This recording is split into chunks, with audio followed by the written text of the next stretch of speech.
That's an excellent question. I need to respond to your saying that, that I create my own racial predicament by my thinking, my attitudes. You block your progress I block my own progress. by allowing your attitude toward the white man to limit you.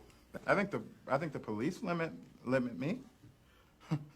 I think that white supremacy has placed limitations on where I can go and what I can do,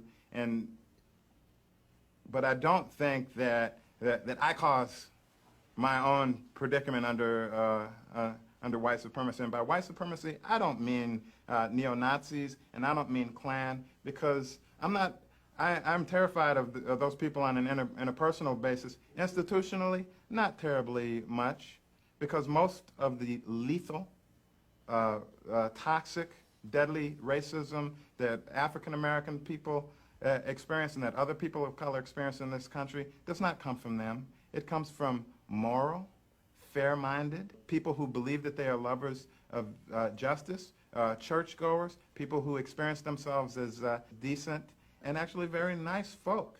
And it is there that I find my fear.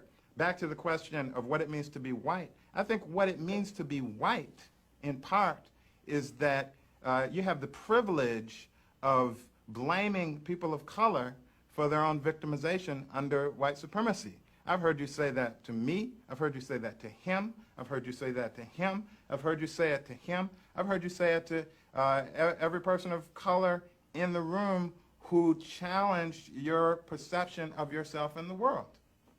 That is part of what it means to be white. Maybe that's part of the answer, that we feel that the field is wide open and each man can stand on his own. No. Each man does not stand on his own. Some men stand on other men and other women. Light-skinned men, men from Europe, stand on the heads and the parts of men and women and children of color.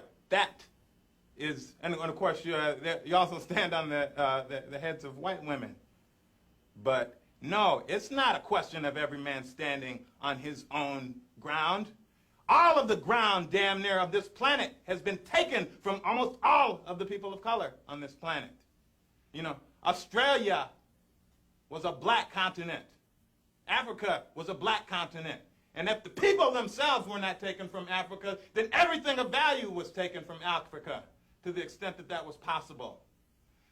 North America was a red continent. South America was a red continent. You are not standing on your own ground. You're standing on red ground. And that's what it means to be white. To say that you're standing on your own ground and standing on somebody else's. And then mystify the whole process so it seems like you're not.